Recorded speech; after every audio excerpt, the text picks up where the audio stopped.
রমজানে social media ব্যবহার সওয়াব না গুনাহ?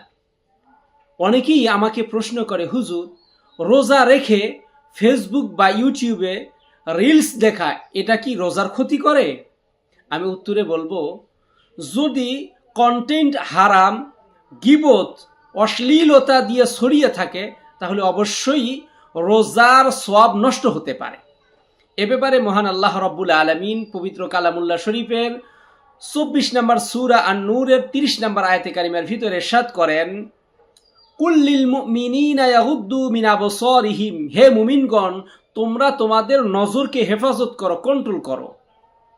এ ব্যাপারে রাসূলুল্লাহ সাল্লাল্লাহু আলাইহি ওয়াসাল্লামের ফরমান হলো, মাল্লাম ইয়াদা কাওলা যুরি ওয়াল আমালা বিহ, যে ব্যক্তি মিথ্যা কথা ও খারাপ বর্জন করে না, ফালাইসা লিল্লাহি হাজাতান আন ইয়াদা তুআমাহু ওয়া শারাবাহু, ওই ব্যক্তির সারা দিন পানাহার ত্যাগ করার আমার আল্লাহর কোনো প্রয়োজন নাই।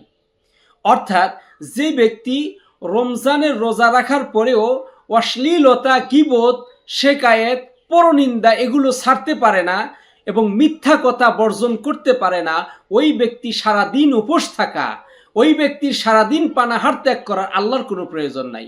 সহিহ বুখারী শরীফের 1903 নম্বর হাদিস।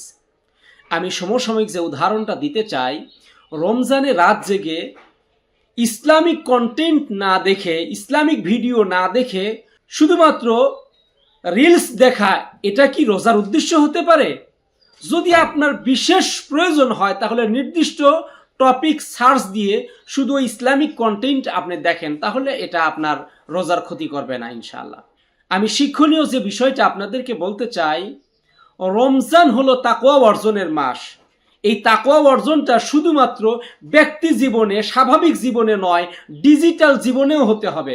অর্থাৎ আপনার চোখের এবং কানের হেফাজত বাধ্যতামূলক।